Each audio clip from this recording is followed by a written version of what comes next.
শাৰীৰিক মানসিক ইত্যাদি বিভিন্ন কষ্টৰ মাজেৰে দিন পাৰ কৰা কৰ্কট ৰোগীৰ বাবে এইগৰাকী যুৱকে ল'লে এক বিশেষ পদক্ষেপ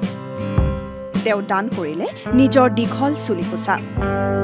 এও হৈছে বিশ্বনাথ মহাবিদ্যালয়ৰ চতুৰ্থ ষান্মাসিকৰ ছাত্ৰ সানু মৰম বাউৰী 23.2 ইঞ্চিৰ দীঘলীয়া চুলিকোছা কাটি যুৱকজনে চলিত বৰ্ষৰ 24 জুনত প্ৰেৰণ কৰিছিল তামিলনাডুৰ দ্য চেৰিয়ান ফাউণ্ডেশ্যন নামৰ সংস্থাটোক কৰ্কট ৰোগীৰ বাবে বিনামূলীয়া উইক প্ৰদান কৰাৰ উদ্দেশ্যে চুলিখিনি গ্ৰহণ কৰি সংস্থাটোৱে সানু মৰমলৈ আগবঢ়ালে প্ৰশংসাপত্ৰ চাকৰি কৰ কিবা কৰ যি নকৰ সমাজখনৰ বাবে কিবা না কিবা এটা কৰিবলৈ চেষ্টা সদায় কৰিবি আৰু মই আগে পিছেও চেষ্টা কৰি আহিছো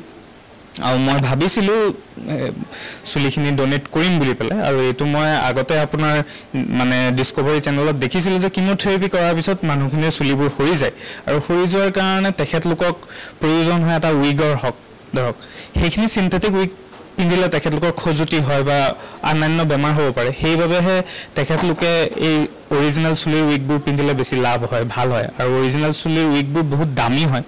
সেইবাবে ফ্ৰীকে আমি যদি ডোনেট কৰিব পাৰো তেনেহলে সেই মানুহখিনিৰ সহায় হয় পিছে চুলি দান কৰি কেৱল মানৱ কল্যাণৰ বাবে কাম কৰাই নহয় এই যুৱকজনে গঢ়িলে এক বিশেষ ৰেকৰ্ড কৰ্কট ৰোগীক আটাইতকৈ দীঘল চুলি দান কৰা ব্যক্তিৰূপে নিজৰ নাম অন্তৰ্ভুক্ত কৰিলে ইণ্ডিয়া বুক অফ ৰেকৰ্ডত ইতিমধ্যে ইণ্ডিয়া বুক অফ ৰেকৰ্ডে তেওঁলৈ প্ৰেৰণ কৰিছে প্ৰমাণপত্ৰ মেডেল আৰু প্ৰশংসাপত্ৰ এটা কথাই কোৱা দেউতাই কৈ আহিছে আৰু মায়ে কৈ আহিছে